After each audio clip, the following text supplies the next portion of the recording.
मुकुंद माधव गोविंद बोले मुकुंद माधव गोविंद बोलो सच्चिदानंद भगवान की जय। वशिष्ठ जी महाराज कहते हैं, राम जी जब विवेक हो जाता है तब उनके राग द्वेष इस संसार से वास्तव में सब का जो है नाश हो जाता है, समूल नाश हो जाते हैं। उनके अंदर विषयों की ये भोग लालसा नहीं रहती है और उनके लिए ऐसे अज्ञानी तड़पता है, ऐसे न वे तड़पते हैं न ज़्यादा प्रयत्न करते हैं। स्वाभाविक उनके प्रारब्ध अनुसार मिल जाए तो ठीक, न मिले तो ठीक। नहीं मिला तब ये जो है ऐसा नहीं करते हैं कि क्यों नहीं मिला, मिल जाए तो उसमें न राग है न उनकी कोई इच्छा है, क्योंकि प्रारब्ध स्वेच्छा, अनिच्छा और परेच्छा तीन प्रकार से भोगी जाती है। जो महापुरुष होते हैं जिनको कोई अपनी इच्छा नहीं है परंतु दूसरे की इच्छा से भोगना पड़ता है। हमारा भगत है एक बम्बई का जो है वहाँ आगरा में, और वो जो है या बिजली के उसमें बड़ा अफसर है, बैरागवान है, शादी किया नहीं, 40 वर्ष का त्रिवेदी ब्राह्मण है, उसमें बड़ा साहब है, परंतु जो है वो शादी किया नहीं, वैरागमान है बड़ा भाई। और वो सेठ जो है ऐसी ऐसी होटल में, हवाई जहाज में उन्हें भेजता है, वो मना करता है हमको नहीं चाहिए, नहीं ऐसा करना पड़ेगा तुमको, इसी में रुकना पड़ेगा, इसी हवाई जहाज से जाना पड़ेगा, सब जो है वो जबरदस्ती भेजता है। अब ये परीक्षा है, अपनी इच्छा तो है नहीं, फिर भी जो है भोगनी पड़ रही है कि नहीं, अनिच्छा है, हम नहीं चाहते हैं फिर भी भोगनी पड़ रही है, ऐसा करना ही पड़ेगा। इसलिए जो है भगवान कहते हैं तदपि सखा तब इच्छा नहीं, मोह दरस अमोघ जगमाही, मेरा दर्शन अमोघ है, तुमको इच्छा नहीं है तो भी ये भोगने पड़ेंगे। सब संसार के भोग विलास सब आते हैं उसके पास में, ऐसा नहीं है कि वो महात्मा विवेकशाली और ज्ञानी कोई भूखा मरे के तरस है क्या, वो न चाहते हुए भी सब मिलते हैं उनको। इसलिए उनका सर्वथा वर्तमानोपी न च भूयो सजायते हैं, तो उनको इच्छा नहीं है फिर भी जब तक ये पुण्य है उसके तब तक उनको इस स्थिति पे पहुँचे। अब ये पुण्य या व्यवहार का भोग तो पुण्य ही से होगा, तो ये पुण्य व्यवहार भी देंगे, परमार्थ भी बना देते हैं, तो उनको वो परमानंद में ये आनंद भी मिलता है, संसार का भी मिलता है। और जो इसी के लिए दौड़ते हैं ना उनको ये तो मिलता ही नहीं है, और वो कहाँ से मिल जाएगा। इसलिए दोनों को प्राप्त करने के लिए परमात्मा से जुड़ते हैं, उनको ये संसार भी मिलता है, परलोक भी बन जाता है। इसलिए भगवान कहते हैं वशिष्ठ जी, हे राम वे जीव अपनी सिद्धि के लिए जैसे जैसे प्रयत्न करते हैं उन विविध उपासनाओं के क्रम से वे शीघ्र ही वैसे हो जाते हैं। अब कर्म करेंगे तो उसका फल तो उनको मिलेगा ही मिलेगा, चाहे वो जो है पाप करो चाहे पुण्य करो, शीघ्र उसको जो है प्राप्त होते हैं। कैसा भी करो उनका जो है फल भोगना ही पड़ेगा, वो तत्काल नहीं मिलता है, क्योंकि पहले को अपने हम भोगते हैं और ये तो सब जमा होता है, ये दिखता नहीं है। और पहले जो भोग रहे हैं उसी को जो है ये सत्य मानते हैं, वो तो न चाहेंगे तो भी जो है भोगना पड़ेगा। इसलिए उसके लिए प्रयत्न नहीं करना है, प्रयत्न इसका करना है, प्रारब्ध है तो ईश्वर के हाथ में, इसलिए वो न चाहने पर भी भोगनी पड़ेगी, और ये पुरुषार्थ अपने हाथ में, इसलिए ये चाहने से ही होगा। तो ऐसा जैसे कर्म करते हैं उनको विविध उपासनाओं के द्वारा शीघ्र ही वैसे ही हो जाते हैं, फल ऐसा ही मिलता है। देवताओं की पूजा करने वालों को देवताओं की प्राप्ति होती है, यक्ष की आराधना करने वाले यक्षों को, ब्रह्म के उपासक ब्रह्म को प्राप्त होते हैं। इनमें जो सर्वोत्तम है उसी परमात्मा स्वरूप इष्ट देव का आश्रय लेना चाहिए, क्योंकि वो सबसे श्रेष्ठ वो परमात्मा है और उसी का आश्रय लेके, और ये संसार तो मिलेगा ही मिलेगा, इसके लिए करेंगे तो वो इतना ही मिलेगा, उसके लिए करेंगे तो ये भी मिलेगा वो भी मिलेगा, इसलिए उसी के लिए करना चाहिए, दोनों मिलते हैं। और इसके लिए करेंगे तो वो कामना के अनुसार जितना करेंगे इतना ही मिलेगा यहाँ, क्योंकि कामना लंबी चौड़ी है और कर्म छोटा है, इसलिए उसको उससे शांति और तृप्ति होती नहीं है। इसलिए उस परमात्मा के लिए सब फूल इन भोगों की लालसा त्याग करें और उसके लिए करना चाहिए, क्योंकि पहले अपनी संपत्ति का त्याग करना पड़ता है, ये जीवन का त्याग करना है, भोग विलासों का त्याग करना है, तभी वो मिलेंगे आगे जाके। क्योंकि पहले पढ़ते हैं तो पैसा लगाते हैं और फिर नौकरी लग गई तो पैसा पाते हैं उससे, इसलिए पहले करना पड़ता है, बाद में उसका फल मिलता है। हाँ, भगवान राम ने पूछा, हे भगवान आप मुझे जागृत तथा स्वप्न अवस्थाओं के भेद बतलाइए, ये स्वप्न का और जागृत का भेद बताओ। वशिष्ठ जी कहते हैं, रघुनंदन जिसकी प्रतीति स्थिर हो उसे जागृत कहते हैं। अब ये प्रतीति स्थिर है, ये जो है उसी घर में जाते हैं, उसी को रोज देखते हैं, जग के उसी में रहते हैं, परंतु जो है जिसकी प्रतीति स्थिर नहीं उसे स्वप्न कहते हैं। और स्वप्न से जाग कर फिर उस स्वप्न में नहीं जाएंगे, वो दूसरे दिन दूसरा स्वप्न आएगा, परंतु ये स्वप्न में तो इसी में आते हैं रोजीना, तो ये लंबा स्वप्न है।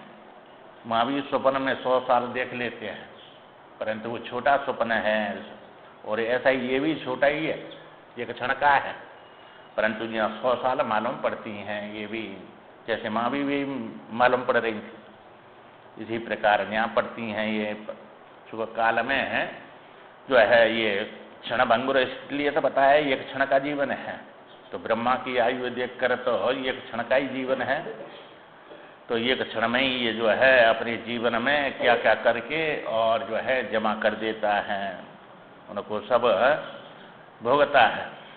इसलिए सुख में कल्प भी क्षण बन जाता है और दुख में एक क्षण भी कल्प के समान दिखता है, दुख कोई चाहता नहीं है।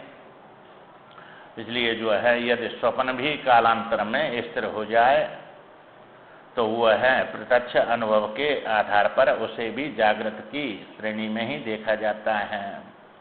किसी का जो स्वप्न स्थिर हो जाता है तो वहाँ वो भी जागृत में ही ऐसा ही दिखता है, वहाँ भी उसको जो है बहुत अनुभव होता है। 100 साल का बच्चे हुए, पढ़े लिखे, शादी विवाह सब कर लिए और नाती बेटा सब हो गए उसमें, और एक क्षण में ही सब 100 साल का अनुभव करता है, तो वो भी उसका जो है जागृत जैसा ही मालूम पड़ता है। और यदि जागृत भी कालांतर में स्थिर नहीं है तो स्वप्न ही बोला जाता है, स्वप्न के समान है।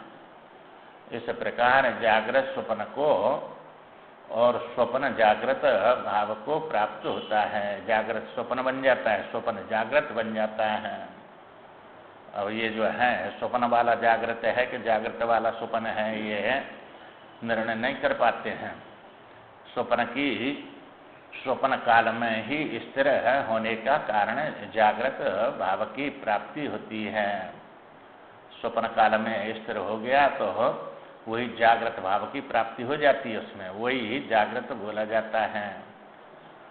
और जागृत के मनोरथ भी जागृत काल में स्थिर अस्थिर होने से स्वप्न ही है, और ये जागृत के मनोरथ करता रहता है, परंतु वे अस्थिर हैं, एक क्षण में ही सब नष्ट हो जाते हैं। तो इसलिए जैसा बोध है होता है ऐसा ही वो देखता है।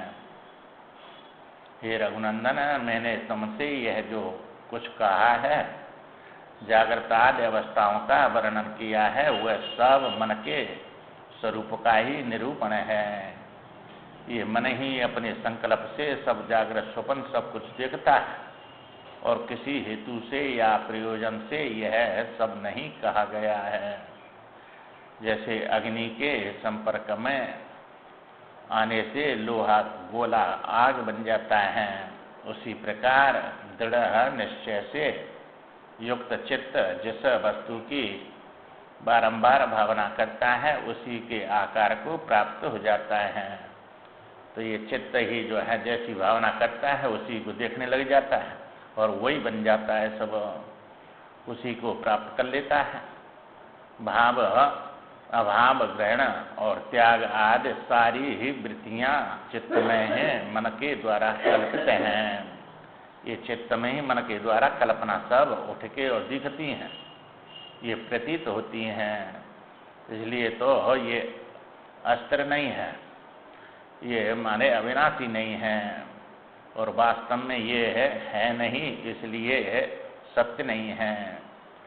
ये असत भी नहीं कह सकते, सत भी नहीं कह सकते, जो कि अज्ञान काल में प्रत्यक्ष दिख रही हैं सत्य के समान, और ज्ञान काल में स्थिर न होने से असत है ये तो। इसलिए चित्त की चपलता से ही इनका निर्माण हुआ है। मन मोह का जनक है और जागृत की स्थिति का कारण है।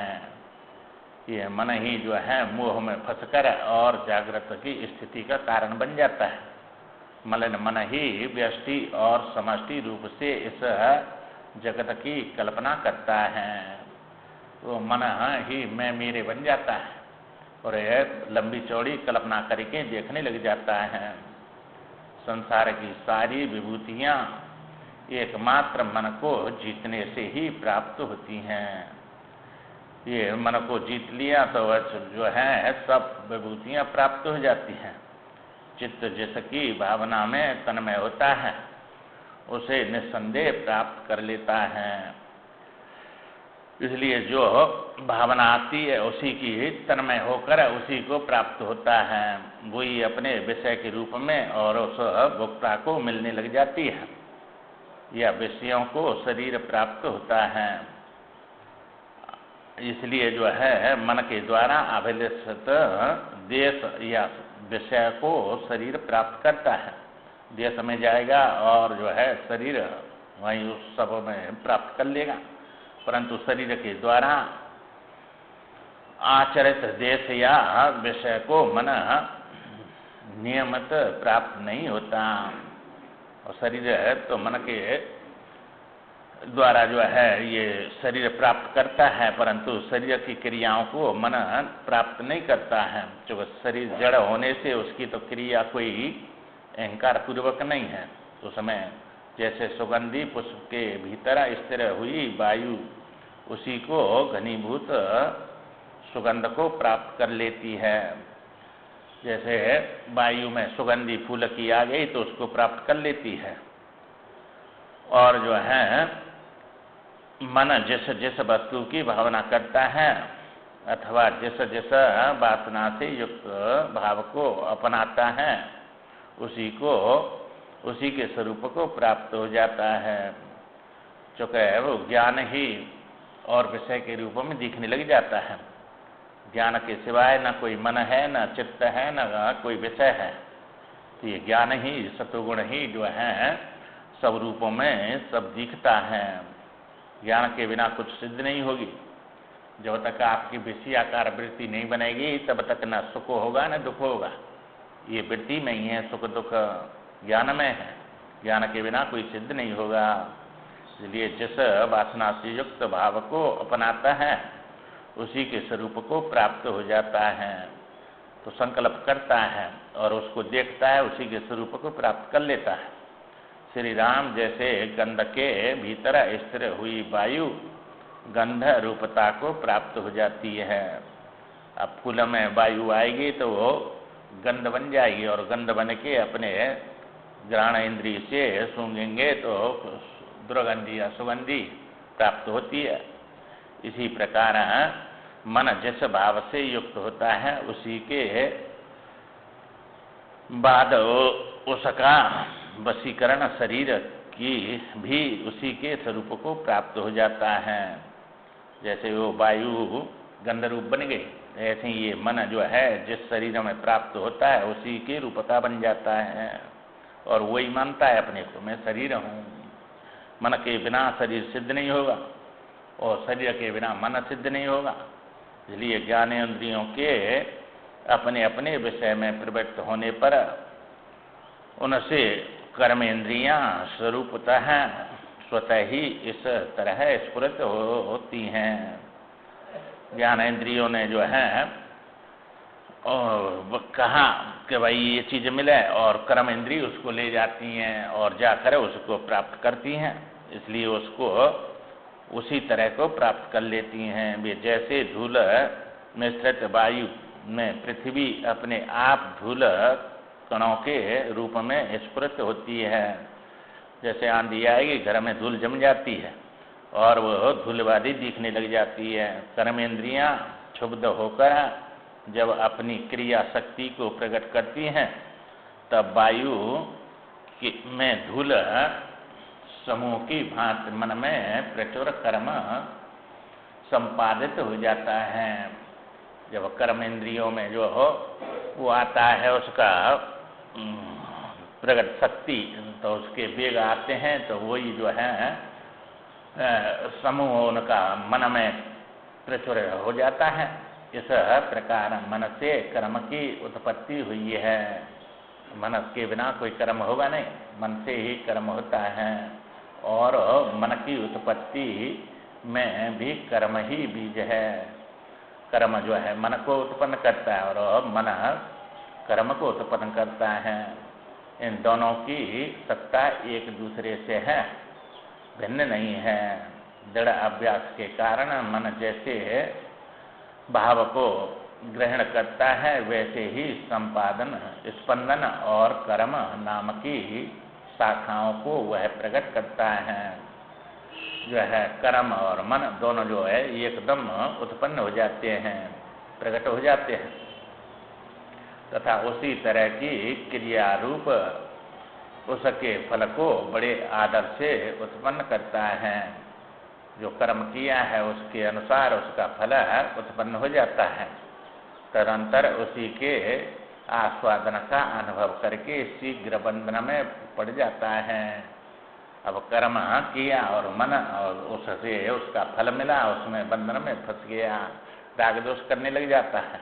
मन जैसे जैसे भाव को अपनाता है उसी को वस्तु रूप से पाता है। जैसा भाव करेगा ऐसी वस्तु उसको प्राप्त हो जाती है और वे भाव कर्म के अनुसार आते हैं। अपने ये नहीं है कि कर्म के बिना तो वो जो है वस्तु प्राप्त होगी नहीं, और ये अपने हाथ में बात नहीं है। क्योंकि जो जैसे कर्म है ऐसे संकल्प आएंगे और ऐसी वस्तु मिलेंगी। जैसे स्वप्न देखते हैं तो कौन सा कर्म और कौन सी वासना निकल के और कौन सा तुमको भोग और जो है ये प्राप्त होगा, उसमें स्वतंत्र नहीं है। ऐसे यहाँ भी स्वतंत्र नहीं है। वे वासना आएंगी जो तुम्हारी प्रारब्ध में आएंगी और भोगनीय है, वे कर्म फल देंगे और दूसरी नहीं है। इसलिए अपनी अपनी प्रतीति के द्वारा ही दृढ़ता पूर्वक भिन्नता को प्राप्त हुए मनुष्यों के मन सदा ही धर्म, अर्थ, काम और मोक्ष के लिए प्रयत्न करते हैं। ये जो है अपनी अपनी प्रतीति के द्वारा, जैसी प्रतीति उनके अंदर है और जैसे उनके जो है वे गुण हैं और स्वभाव हैं। काल कर्म स्वभाव गुण घेरा, फिरत सदा माया कर प्रेरा। तो ये जो है जैसे स्वभाव हैं, जैसे गुण हैं, जैसे उनके कर्म हैं, उनके अनुसार सब वस्तु मिलती है। इसलिए जो है कोई अर्थ के लिए, कोई काम के लिए, कोई मोक्ष के लिए सब अलग अलग प्रयत्न करते हैं। कोई धर्म के लिए तो अपने जीवन में जैसे उनके संस्कार हैं, जैसे उनके पूर्व अपनी दृढ़ता है, उसी के अनुसार सबके अलग अलग कर्म हैं, अलग अलग भोग हैं। ये सब प्रयत्न करते हैं। जो अकृत्रिम अर्थ नित्य सिद्ध विज्ञान आनंद घन परमात्मा है, उसके लिए प्रयत्न करने वाले मनुष्यों को चाहिए कि वे अपने मन को तन्मय बना दें। जैसे विषयों में तन्मय है प्राप्त करके उसको प्राप्त कर लेता है, इसी प्रकार उस परमात्मा के लिए भी अपना मन तन्मय करना पड़ेगा, उसी के आकार का बनाना पड़ेगा और जब तक उसके आकार का नहीं बनेगा तब तक उसकी प्राप्ति नहीं होगी। चूँकि ये तुम्हारी इंद्री विषय आकार तभी बनेंगी जब विषय पर पहुँचती हैं, उसके बिना विषय आकार बनेगी नहीं। तो विषय आकार वृत्ति विषय को लेकर वृत्ति बन जाती है, तभी उसका भोग होता है। और वृत्ति में ही भोग हैं वे, और वृत्ति ज्ञान स्वरूप है। जो मन की बुद्धि की वृत्तियाँ हैं उन्हें ज्ञान में ही भोग होता है, ज्ञान में ही कर्म होता है। इसलिए ये है जिससे उसकी प्राप्ति हो सके, यह है दृढ़ माया है, अविद्या है। इसलिए जो है कहते हैं वशिष्ठ जी के उस सत्य में ही अपने जीवन को लगाना चाहिए, क्योंकि वही सत्य वस्तु है और ये सब माया अविद्या है। इसमें अपने जीवन को नहीं खोना चाहिए। इसमें खो दिया तो फिर कभी इससे पार नहीं होगा और ऐसे सुख उसको मिलेंगे नहीं जैसे अब मिल रहे हैं। इसलिए जो है बड़ा तड़पेगा उसको, बड़ा भारी ये जीवन महंगा पड़ेगा उसका, चूँकि कर्म इसी में होते हैं और कर्म किए बिना जीवन भर रहेगा नहीं। शुभ करेगा या अशुभ करेगा और उनके फल सब जमा होंगे और वे सब भोगने पड़ेंगे आगे जाके। इसलिए उस सत्य से जोड़कर उसमें तन्मय बना दे जिससे उसकी प्राप्ति हो सके। यह दृढ़ माया है, अविद्या है और भय देने वाली है। ये बड़े बड़े भय देगी आगे जाके, वह दिखाती है यहाँ बड़ा सुख परंतु दुख उठाने पड़ेंगे और सुख दिखा के उसमें लगा देती है जबरदस्ती। ऐसा समझा देती है कि तुम्हारे बड़े हितैषी हैं और बड़े हित करने वाले विषय भोग हैं, परंतु बड़े दुख देने वाले बनेंगे आगे। इसलिए उसको इधर से हटा के मन की जो दृश्य महता है विद्वान लोग उसी को बंधन में डालने वाला कर्म कहते हैं। मन की जो दृश्य में तन्मयता हो रही है, ये विषयों में दृश्य है, चूँकि वो परमात्मा अदृश्य अविषय है, तो उसमें जब अपने मन को लगाएंगे विषय बना के एक में अनेक से हटा के, तो वो दुख से निकालने वाली बन जाएगी, बंधन से छुड़ाने वाली बन जाएगी। और इसी को सत्य समझ के इसमें अपने जीवन को लगा दिया तो बड़ा दुख देने वाली बन जाएगी। इसलिए इसको कर्म कहते हैं। स्वभाव में स्थित जो यह दृश्य तन्मयता अनुभव में आती है, वही विद्वानों द्वारा मदिरा के समान संसार को उन्मुक्त बना देने वाली अविद्या है। ये जो मदिरा पी लिया तो उसके संकल्प में जो है बड़ा भारी उस नशा में और कुछ का कुछ दिखता है उसको और उन्मुक्त कर देती है। इसी प्रकार जो है ये अविद्या मदिरा के समान मोह नशा है ये, और नशा मोह का आ गया तो बस जो है अपने लक्ष्य से हटा के इसमें डाल देता है, उन्मुक्त कर देता है। अविद्या है ये। जैसे पटल नामक रोग से अंधा हुआ पुरुष सूर्य के दीप्तिमान प्रकाश को नहीं देखता, जैसे रोग आ गया आँख में तो उसको प्रकाश नहीं दिखता है, उसी प्रकार इस अविद्या से उपहित हुए लोग कल्याण को नहीं प्राप्त होते हैं। चूँकि अविद्या से उपहित हो रहे हैं, ये इसी में मोह में फंसे हुए हैं, कल्याण प्राप्त नहीं कर सकते और अपने जीवन को इस अधोगति में डाल देते हैं और बड़ा दुख उठाते हैं आगे जाके। वह अविद्या संकल्प से स्वयं उत्पन्न होती है। अब ये संकल्प है, इसी से ये अविद्या अनेक प्रकार के मनोरथ करा के उसमें जो है उसको डाल देती है। हे महामते, भावना के संकल्प को त्याग देने मात्र से जब वह क्षीण हो जाती है, अब जब विवेक आता है, कुछ सुनता है, तो इधर से मन को हटाकर और उस भावना के संकल्प से उसको त्याग देता है और त्याग कर उधर से और इधर लगता है। जब वह क्षीण हो जाती है और वहाँ विद्या आ जाती है, विद्या निवृत्त हो जाती है, तो विद्या कर्म में लगाती है और ज्ञान जो है वो विद्या उसको ज्ञान में लगा देती है, सत्य में लगा जोड़ती है। और जो वो कर्म है वो ज्ञान है, तो कर्म को विद्या से और ऊपर उठकर और उस परमात्मा में अपने जीवन को लगाता है। उस समय रस स्वरूप आनंद परमात्मा के ध्यान के अभ्यास की दृढ़ता से सुशोभित श्रवण मननात्मक विचार के द्वारा सब पदार्थों में अनासक्ति स्थिर हो जाती है। अब ये बतला रहे हैं, जब अभ्यास करता है और श्रवण करता है शास्त्रों का तो उसको विवेक होता है और जानता है कि किसमें अपना जीवन लगाना है। ये तो श्रवण नहीं करता है, जानता नहीं है, तब उसी में दौड़ता है, भागता है। और वो मोह इतना भारी बलवान है कि जबरदस्ती अपने में लगा लेता है और वहीं अपने जीवन को खो देता है, वही सब कुछ दिखता है। इसलिए मनात्मक विचार के द्वारा सब पदार्थों में अनासक्ति स्थिर हो जाती है। श्रवण मनन करता है, विचार करता है। अब सुनेगा तब तो विचार करेगा, सुनता ही नहीं तो विचार आएंगे ही नहीं है। वे विचार चलते रहते हैं और वे कामना रहती है, उन्हीं की प्राप्ति के लिए रात दिन चिंतन करता रहता है। इसलिए चिंतन तो उसके चलते ही रहते हैं। इसलिए जब इन्हें श्रवण मनन विचार करेगा तो इसका जो है आसक्ति संसार के विषयों में नहीं रहती है। फिर सत्य दृष्टि के प्राप्त होने पर असत्य दृष्टि का विनाश हो जाता है। चूंकि असत संसार है, सत्य परमात्मा है। जब सत्य दिख गया तो असत का सिद्धि नहीं होती है। ना सतो विद्यते भावो ना भावो विद्यते सत। सत्य का अभाव नहीं होता, असत का अस्तित्व नहीं रहता है। जिसका अस्तित्व नहीं है वहाँ क्यों मन जाएगा, फिर सत्य में ही जाएगा। इसलिए उसका जीवन पलट जाता है सब, और उस समय अपने जीवन को लगा देता है। और वह निर्मल है स्वभाव निर्विकल्प स्वरूप सच्चिदानंद परमात्मा प्राप्त हो जाता है।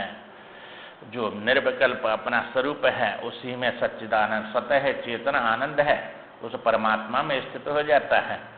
जो न सत है न असत है, न सुखी है न दुखी है, तथा जिसका कैवल्य भाव अपने हृदय में अनुभव से ही प्राप्त होता है। वो सुख रूप या विषय बनेंगे, फिर वे न वो असत है न सत है, इन सब से रहते हैं। वो ये सत असत को देखने वाला है, दुख सुख को देखने वाला है। इसलिए वो दुखी सुखी नहीं, सत असत नहीं, और कैवल्य है। वो माने अंत में वही सत्य वस्तु है, दूसरा कोई है नहीं वहाँ। इसलिए अपने हृदय में अनुभव से ही, चूँकि वो बाहर नहीं अपना स्वरूप है, अपना स्वरूप अपनी भावना में ही सिद्ध होगा, दूसरी जगह नहीं होगा। तो अनुभव में आने वाला नहीं है, अनुभव स्वरूप है। हाँ, आत्मा परमात्मा अनुभव में आने वाली है। जो परमात्मा है अनुभव गम्य भजें जी संता, तो वो तो भक्ति है। और ये अनुमाने पीछे और भवमाने होना, जो सबके पीछे है, उसका नाम आत्मा है। वही सबको देखता है और सब उसको नहीं देख सकता, चूँकि सब और सबको देखने वाला चेतन होता है, और सब जो है जड़ होता है। तो जड़ चेतन को देखता है कि चेतन जड़ को? चेतन जड़ को देखता है, जड़ चेतन को नहीं देख सकता। और फिर जड़ और चेतन दोनों वही है कि कोई और है? वही है। क्योंकि जैसे दर्पण ले लिया तो देखने वाले भी तुम और देखने वाले भी तुम्हें, पर वो देखने वाला तुमको नहीं देख सकता, तुम उसको देख रहे हैं। इसलिए वो जड़ और चेतन दो बन जाते हैं, छाया और तुम दो बन गए जैसे। इसी प्रकार जो है वो इन सबको देखने वाला, इसका मनोरथ और वो चित्त बन जाता है, और उसको देखने वाला चित्त को लेकर जीव बन जाता है। इसलिए वो अपने हृदय में उसको प्राप्त कर लेता है। जैसे यह रस्सी है या सर्प है, ऐसे संदेह होने पर रस्सी में सर्प भाव आरोपित हो जाता है। मंद अंधकार है, स्पष्ट ज्ञान है नहीं, इसलिए जो है वो उसकी सादृश्यता है। तो ये सब दोष होने पर प्रकाश होता तो भी सर्प नहीं दिखता, और उसमें जो है अंधकार होता तो भी नहीं दिखता। परंतु माँ पूर्ण प्रकाश नहीं है, पूर्ण जो है अंधकार नहीं है, इसलिए उसमें और सादृश्यता होने पर अपने हृदय में भय है। भय के कारण वो रस्सी में सादृश्यता होने पर सर्प दिखने लग जाता है। चूँकि इतना ही बड़ा टुकड़ा है उसका, सर्प में हाथी का भ्रम नहीं होगा। क्यों नहीं होगा? तो सादृश्यता नहीं है। हाँ, पर ठूंठ में भूत का हो जाएगा और रस्सी में सर्प का हो जाएगा, और चांदी में सीपी में चांदी का हो जाएगा। तो चांदी का क्यों होता है उसमें? चूंकि लोभ है अपने अंदर, और भय सर्प का क्यों होता है? जगह भय है अपने अंदर, तो वो सादृश्यता आ जाती है, तो वो भावना अपनी ऐसी दिखने लग जाती है। तो भय के कारण सर्प दिख गया और लोभ के कारण चांदी दिख गई, उसमें सादृश्यता दोष है और मंद अंधकार है, इसलिए वहाँ ज्ञान न होने से वे उस रूप में दिखने लग जाते हैं। भ्रांति से है कुछ और दिखता है कुछ। इसी प्रकार जो है उसी प्रकार बंधन रहित चिन्मय प्रकाश स्वरूप जीवात्मा ने अपने में भ्रमवश बंधन की कल्पना कर रखी है। बंध गया है सबसे, शरीर से, मैं से, मेरे से, सबसे भ्रांति के कारण ये कल्पना करके और इसमें बंध गया है। जैसे एक ही आकाश रात और दिन की कल्पना से रात में और तरह का दिखता है और दिन में अन्य प्रकार, उसी तरह परमार्थ वस्तु ब्रह्म बारंबार उस प्रतिकूल कल्पना द्वारा और ही प्रकार का भाषित होता है। रात में जो है ये आकाश काला दिखता है सब है, तो और दिन में सफेद दिख रहा है, तो ये आकाश काला है कि सफेद है? हाँ, काला ना सफेद है, चूंकि आकाश नहीं दिखता है। ये काला जो है अंधकार है, वहाँ वो अंधकार दिख रहा है, चूंकि आकाश जो है आँख का विषय नहीं बनता है। आकाश में ये प्रकाश और अंधकार रहते हैं, आकाश अंधकार प्रकाश नहीं है। इनमें रहने वाला जो है अंधकार प्रकाश है। आकाश स्वच्छ है, न वो काला है न सफेद है, न वो जो है वो स्वच्छ है। तो स्वच्छ जैसे ये चश्मा जो है काला है कि सफेद है? स्वच्छ है, काला सफेद नहीं है। हाँ, तो ये इसमें रंग नहीं है, ये स्वच्छता रंग नहीं है। तो सफेद लगाएंगे तो काली वस्तु सफेद दिखेगी इससे, इसलिए सफेद भी रंग होता है। तो ये रंग है कि नहीं? ये भी रंग है, ये भी रंग है, ये भी रंग है, सब रंग है। इसलिए अब वो तेज जो है लाल है कि पीला है? सूर्य कैसा है कि सफेद है? सूर्य कैसा है? स्वच्छ है, उसी से सब रंग निकलते हैं। न वो लाल है, लाल होता तो सफेद कहाँ से आता? और सफेद होता तो ये काला कहाँ से आता? सब रंग उसी से बने हैं कि उससे अलग हैं? सब उसी से बने हैं। सूर्य इसलिए किसी रंग वाला नहीं है, तेज है वो, और ये उपाधि से रंग बनते हैं। तो इसमें लाल बन गया, इसमें सफेद बन गया, जैसा बीज है ऐसे रंग बनेंगे कि नहीं? उसके अलग अलग बनेंगे। तो ये भेद बीज करता है कि वो सूर्य करता है? सूर्य में कोई भी रंग नहीं, जिसमें कोई रंग नहीं उसी में सब रंग होते हैं। आइए नहीं, सब रंग उसी में है, उसमें कोई भी रंग नहीं है। इसी प्रकार जिसमें कोई गुण नहीं है उसी में सब गुण हैं, जिसमें कोई आकार नहीं है उसी में सब आकार हैं। आइए नहीं, जिसमें कोई संकल्प नहीं है उसी में सब संकल्प हैं। ये समझना है सब। उसके बिना तो किसी की सिद्धि होगी नहीं। तो सबकी सिद्धि वहीं से हो रही है कि उसके बिना हो रही है? सबकी सिद्धि वहीं से हो रही है, इसलिए उसमें कुछ भी नहीं है और उसी में सब कुछ है। तो इसलिए जो है अब कहते हैं ब्रह्म सत्यम जगत मिथ्या। तो ये मिथ्या और सत्य जो है ये साधना है, ये कोई वो सिद्धि नहीं है, ये साधना है, ये वेदांत नहीं है। ये तो साधना के लिए, समझाने के लिए ये साधना बतलाई गई है। क्योंकि अब सत्य और मिथ्या दो हो गए, तो फिर जो है अब वो सत्य है और ये मिथ्या है, तो इसको मिथ्या डाल दिया, वो सत्य बना रहेगा। तो दो रहे कि ये कहीं रहे? तो यह सत्य को भी हटाना पड़ेगा कि नहीं? मिथ्या को भी हटाना पड़ेगा। अच्छा, वो सत्य है तो उसको जो सत्य तुम देख रहे हो उसको, अब वो ये सत्य वो ही सत्य है, तो तुम्हारी जो स्थिति से वो दिख रहा है कि तुम्हारे बिना दिख रहा है? हमारे के बिना नहीं दिखेगा, वो हम ही उसको सिद्ध कर रहे हैं। हाँ, तो वो अद्वैत है, तो हमारे स्थिति से वो अद्वैत है, तो ये वो हम और वो दो है कि एक ही है? फिर एक नहीं है, दो है। हम न हो तो वो सिद्ध नहीं होगा। वो न ये तब भी हम रहेंगे तो हम न्याय एक है कि वहाँ एक? अपने में एक है, उसमें एक नहीं है। उसमें तो हमारी स्थिति द्वैत बना रही है उसको। हाँ, उसको अद्वैत बना रही है। वो अद्वैत है और हम उसको देख रहे हैं, तो हम द्वैत ही अद्वैतों के देखेगा कि बिना द्वैत के दिख जाएगा? अद्वैत ही अद्वैत को देखेगा। तो अद्वैत और द्वैत दोनों बने रह गए कि ये कहिए? फिर दोनों बने रह गए। है? और उसको जो है यहाँ अद्वैत मानेंगे तो वो उसका बात हो जाएगा। हाँ, फिर आत्मा ही अद्वैत निकलेगा, ब्रह्म अद्वैत नहीं निकलेगा। फिर हाँ, आत्मा रहेगा। इसलिए अपनी स्थिति जो है वो दूसरे को जो है द्वैत बना देती है। इसलिए अपने को उसको मिटाकर अपने में लाना है।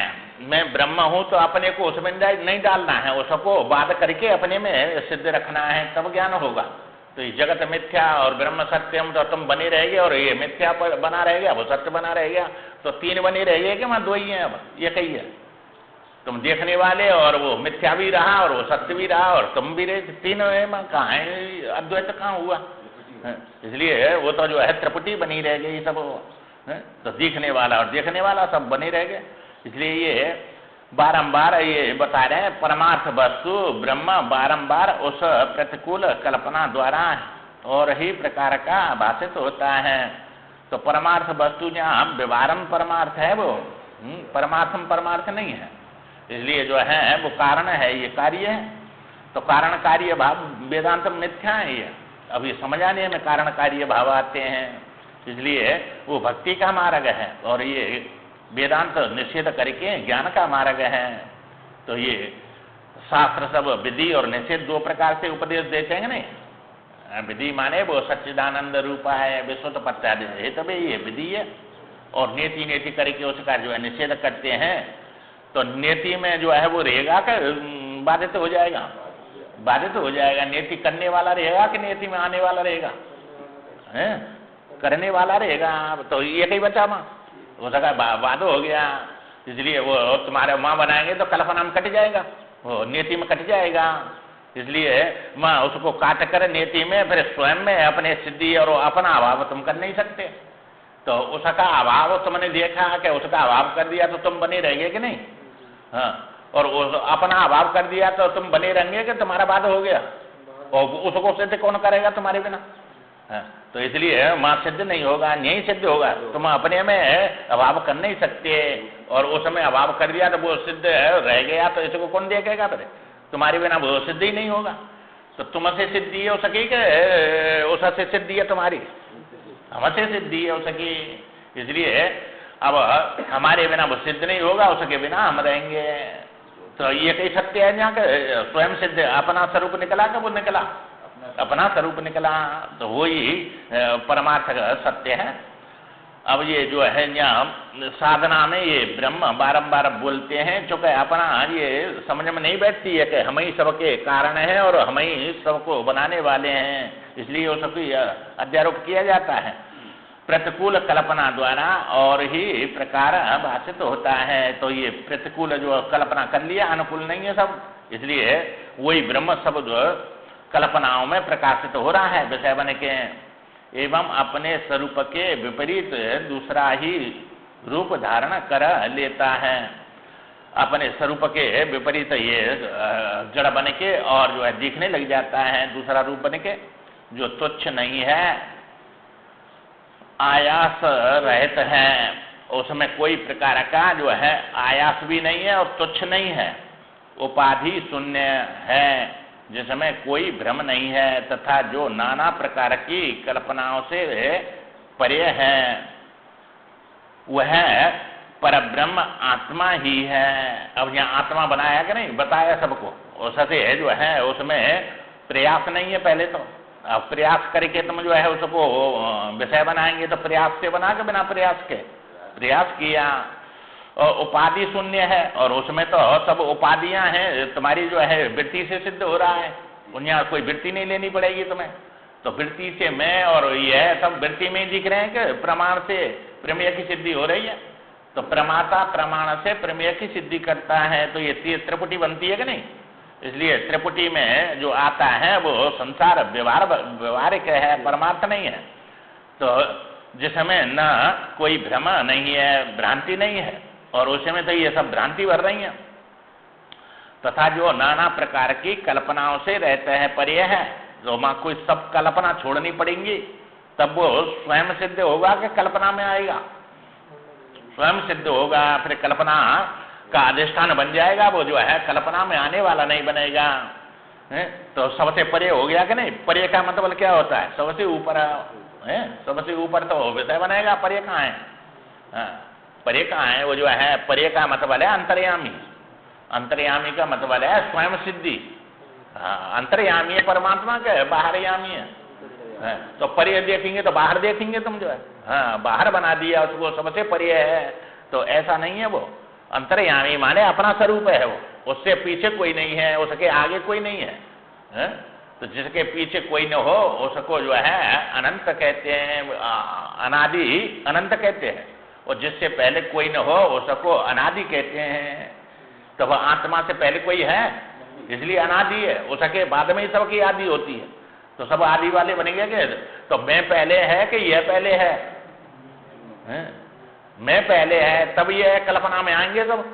तो मैं अनादि हो गया और नीति नीति करके मैं ही बचूंगा कि वह बचेगा? तो मैं अनंत हो गया। तो यह मैं का नाम है या आत्मा का, या जीव का नहीं है, आत्मा का नाम है। तो वो जो है वही कल्पनाओं का अधिष्ठान है, और उसमें कल्पना आके मैं और ये बनाते हैं, तो दोनों बनते हैं नहीं, मैं और ये है। तो मैं और यह जो है ये मैं और मोर तुरते माया, तो ये तो माया बन जाती है। वह परब्रह्म परमात्मा ही परम सुख स्वरूप होने से सबको सुख देता है, दे सकता है, और कोई सब दुख रूप है, इसलिए सुख उसमें से नहीं मिलेगा। तो परब्रह्म परमात्मा ही अपनी आत्मा है और वही सुख रूप है, और सबको सुख वही दे सकती है, और उससे जुड़ेंगे तो सब दुख चले जाएंगे, और उससे अलग हो गए तो सब दुख आ गए। इसलिए जो है ये गोपियों ने कहा कि नहीं, हे कृष्ण हम जानते हैं तेरे को, तू हमारी आत्मा है। जब हम अपनी आत्मा से अलग हुए तभी तेरे लिए रो रहे हैं रात दिन। तो आत्मा से अलग होके ये जीव रो रहा है कि आत्मा होने पर रो रहा है? अलग होके रो रहा है, सुख के लिए रो रहा है। सुख स्वरूप आत्मा परमात्मा है, तो उसी के लिए रो रहा है, और वो सबको ढूंढ रहा है संसार में, और संसार में वो मिलने वाला है नहीं। इसलिए अपनी कल्पना से ही भाव अभाव शुभ और अशुभ क्षण भर में उत्पन्न हो जाते हैं। तो ये जो है अपनी कल्पना में भाव अभाव और ये सुख दुख सब भाव उत्पन्न हो रहे हैं नहीं, भाव अभाव, भाव देखेंगे या अभाव देखेंगे इसका है, तो शुभ देखेंगे अशुभ देखेंगे, क्षण भर में सब उत्पन्न हो जाते हैं। तो ये भावना में, भावना के बिना कोई होगा उत्पन्न? कोई नहीं होगा। तो भावना जो है जैसी रही भावना जाकी प्रभु मूर्त देखी, तैसी जो है जैसी भावना है ऐसे देखने लग जाते हैं, क्षण भर में सब उत्पन्न हो जाता है और क्षण भर में मिट जाते हैं। तो ये सुषुप्ति में गए सब मिट गया, और जागृत स्वप्न में आए सब उत्पन्न हो गया। तो ये समस्त पदार्थ समूह भाव के अनुसार ही फल देने वाले हैं। तो ये जितने भी फल स्वरूप जो है, अब ये भाव से विषय फल स्वरूप तुम्हारे कर्म से उत्पन्न होंगे, कोई सुख देगा, कोई दुख देगा, कोई उदासीन देगा, इसलिए ये भाव से उत्पन्न हो जाते हैं। और ये फल देने के लिए यह जानकर ज्ञानी पुरुष इस परिवर्तनशील जगत के पदार्थ के विषय में किसी एक निश्चय रूप का प्रतिपादन नहीं कर सकते, क्योंकि जो एक निश्चय का नहीं है। अब इसलिए तो कहीं त्रिवधीकरण बताया संसार का, कहीं पंचीकरण बताया, कहीं अंडा से बताया, कहीं जो है परमाणु से बताया। ये तमाम जो है संसार की उत्पत्ति के अनेक ये बताए कि नहीं, एक निश्चय है कि सबके अलग अलग निश्चय है। क्योंकि सत्य होता तो ये कहीं में आ जाता, इसलिए सत्य नहीं है, कहीं कुछ कहते हैं कहीं कुछ कहते हैं। तो जैसे हाथी बनाया दारू का जलाने के लिए, और उसको आग लगानी है तो उसकी देखना है पूछ कैसी है, टेढ़ी है क्या, कान टेढ़ा है क्या, पैर टेढ़ा है, वो तो जलना ही है उसको। तो जिसको भस्म होना है उसका कैसा भी हो सब जो है भस्म होना है। ऐसे ही संसार सब भस्म होना है ज्ञान से तो क्या रहेगा। तो इसे त्रिविधीकरण से हो चाहे पंचीकरण से हो, सब भस्म होना है इसका। इसलिए इसकी एक वो युक्ति नहीं है बताने, जैसी पदार्थ जो है भावना के अनुसार उत्पन्न हुआ है। सबके ये अलग अलग है कि एक जैसा है, सबका अलग अलग है, एक जैसा नहीं है। किसी को वही पदार्थ सत्य और सुख रूप दिख रहा है, वही पदार्थ किसी को दुख रूप और असत्य दिख रहा है। इस विषय में जब तक जैसी निश्चय धारणा बनाएंगे रखता है तब तक उसे वैसे ही परिणाम को वह देखता या अनुभव करता है। जैसी जिसकी भावना है उसी प्रकार इसको देखता है या अनुभव करता है। तो अनुभव या अनुकूल प्रतिकूल होंगे और भावना उसको दिखाएगी। इसलिए भावना से देख कर और अपने अनुकूल प्रतिकूल बना लेता है। जैसे अनुकूल है तो उसमें राग करेगा और प्रतिकूल है तो द्वेष करेगा और उसी में जीवन को बर्बाद कर देता है। परमात्मा से अभिन्न है ऐसा अपने मन में निश्चय करके तुम अपनी बुद्धि के द्वारा उस अनादि अनंत परमात्मा का अपने आप में ही अनुभव करो। ये वशिष्ठ जी महाराज कहते हैं, चूंकि ये अब इसमें जो है इससे निश्चय करके माने ये अपने आप में ही है अनुभव करो उसका जो है, और वो परमात्मा अपने जो है अनंत है, अनादि अनंत परमात्मा का अपने आप में अनुभव करो। मैं ही वह परम ब्रह्म परमात्मा आत्मा रूप से स्थित हूँ। तो उस ब्रह्म को अपनी आत्मा समझो। अपने से अलग समझेंगे तो तुमने विषय कोई सत्य समझ लिया और विषय सब मिथ्या और नाशवान है, जड़ है। इसलिए जड़ परमात्मा है नहीं, नाशवान है नहीं और वो विषय नहीं बनता है। ऐसा अनुभव करो उसको जो है अपने उसके द्वारा। इसलिए उसके लिए ये बार बार बतला रहे हैं। अब ये संसार में जैसे कर्म जीव कर्म करता है ऐसे ही उसके अनुभव करता है। तो कर्म के अनुसार सबकी गति होती है। इसलिए जो है एक बार व्यास जी कहीं जा रहे थे और व्यास जी सब की भाषा समझते थे, सब कीड़ा मकोड़ा सबकी जो है भाषा समझते थे। इसलिए एक उसमें जा रहे थे रास्ता में और ये कीड़ा जो है वो पहले बैलगाड़ी होती, रथ होती, गाड़ी होती, इनको लेके जाते कि नहीं, अब तो कार और ये चली गई और दगड़े में जो है लीक बन जाती, उसमें ये कीड़ा दौड़ रहा था और बड़ा भारी तेजी से।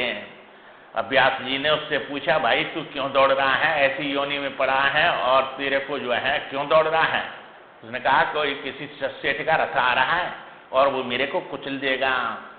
अब उसने जो है कहा कि भाई ऐसी योनि में पड़ा है तो तू अच्छा है, इससे योनि से छूट जाएगा, इसलिए तू मरने से डरता है। तो व्यास जी ने जब ऐसा कहा तो मैं जो है इससे तो अच्छी योनि में जाएगा फिर, तो इससे क्यों डरता है? इससे भी अब जो है उसने कहा मैं मरने से नहीं डर रहा हूँ, इससे भी कीड़ा से लाखों योनियां बड़ी अधम और बड़ी दुख देने वाली हैं। अब उनमें न चला जाऊं इसलिए मैं डर रहा हूँ कि उसमें से इससे मर गए कि उसमें न चला जाऊं, उस योनियों में उनमें न चला जाऊं, इसलिए उससे मेरे को डर लग रहा है। व्यास ने कहा कीड़े से तुम डरो मत, मैं तुम्हें जब तक ब्राह्मण योनि में नहीं पहुंचाऊंगा तब तक जो है मैं तुमको सब योनियों से उद्धार करता रहूंगा। इस प्रकार उसको जब ऐसा कहा तो उसी लीक में आ गया और आकर वह रथ से पिछल गया, मर गया। वह अनेक योनियों में गया और व्यास जी वहीं पहुंचकर उसको उससे छुड़ाते रहे, उसे याद कराते रहे। अंत में जब वो ब्राह्मण बना तब 5 साल का हुआ, तब व्यास ने उसके कान में सरस्वती मंत्र का उपदेश दे दिया और सब विद्या उसके जो है बिना पढ़ाई सब आ गई। एक नंद भद्र को शंका थी कि भाई पापी पुरुष भी क्यों सुखी देखे जाते हैं। ऐसी उसने जब शंका किया तो उस ब्राह्मण ने इसका उत्तर देते हुए कहा, सरस्वती मंत्र के बल पर व्यास के बताया कि जो लोग तामस भाव से दान धर्म करते हैं उसके प्रताप से आगे सुखी तो होते हैं किंतु धर्म में रुचि नहीं होती। तामसी दान और धर्म करते हैं परंतु उससे जो है उनको ये लोक तो मिल जाता है परंतु इस लोक में सुखी दिखते हैं, पर आगे जो है उनको धर्म में रुचि नहीं होती है, वो उसी में अपने जीवन को बिता देते हैं और पाप ही करते रहते हैं। इसलिए जो है यहाँ सुखी देखने में आते हैं, पाप ही करते हैं फिर भी सुखी हैं, फिर नरकों में जाते हैं। और जो है मार्कंडेय जी ने कहा किसी को इस लोक में तो सुख है किंतु परलोक में नहीं।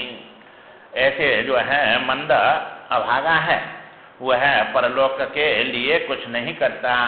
इस लोक में सुखी है और परलोक में जो है उसको सुख नहीं मिलता है, उसके लिए उसने कुछ नहीं किया। और दूसरा ऐसा जिसे इस लोक में सुख नहीं है परंतु परलोक सुख भी उसको नहीं मिलता है, यहाँ भी दुखी रहा और परलोक के लिए भी कुछ भी नहीं किया और उसने भी जो है अपना जीवन ऐसे ही बिता दिया और जो है दोनों लोक सुख पाता है। ऐसा बुद्धिमान तो कोई कोई होता है। उसने अपना पूर्व वृत्तांत भी बताया और वह शरीर भी छोड़ दिया और जो है ऐसा छोड़कर वही मैत्रेयी नामक मुनि हुआ जो विदुर जी को जिसने कथा सुनाई थी, वही फिर इस योनि में आके और फिर अंत में उस ज्ञान के द्वारा और जो है यह संसार बंधन से सबसे छूटकर और मुक्ति को प्राप्त हो गया। तो व्यास जी के द्वारा उसको जो है अनेक प्रकार सब योनि से छुड़ाकर और उसमें उसका जो है उद्धार कर दिया। तो ये अनेक जन्मों में कर्म के अनुसार जीव जाता है, कभी कीड़ा मकोड़ा बनता है, कभी देवता बनता है, कभी यहाँ भी सुखी रहता है, कभी दुखी रहता है। इसलिए जो है ये अनेक प्रकार से उसमें दौड़ता रहता है। कभी ये शास्त्रों में आता है और धर्म करते हैं, दान देते हैं। युधिष्ठिर ने बड़ी यज्ञ किया, असंख्य ब्राह्मणों को भोजन कराया और वन में एक ब्राह्मण ने अपना जो है तृप्त एक ब्राह्मण को कर दिया अपने परिवार के साथ में। उसने सब जो है शिलान्यास करता था, तपस्वी था और उसने जो है अकाल पड़ा तो एक उसमें मंडी में जाकर कई दिन में उसको एक सत्तू माने 1 किलो अन्न मिला और उसको भूंज के सत्तू बना के खाने बैठे। 4 प्राणी थे वे, अपनी पुत्र वधू और पुत्र और पति पत्नी, और उन्होंने जो है जब वहाँ खाने बैठे तब एक जो है ब्राह्मण बन के आ गया और भोजन मांगने लगा। अब उसको जो है उसने सब दे दिया और चारों का खा गया और खा गया तो उसने जो है फिर प्रकट होके वही धर्म था और धर्म ने उसको जो है कहा कि मैंने तुम्हारी परीक्षा लिया था जे, और जो है उसी से उसकी जो है मुक्ति और स्वर्गलोक प्राप्त हो गया। और यहाँ धर्मराज ने लाखों जो है ब्राह्मणों को भोजन कराया तो भी इतना जो है पुण्य नहीं हुआ। तो ये महत्व उसका नहीं है कि ज्यादा दें तभी जो है ये पुण्य बने।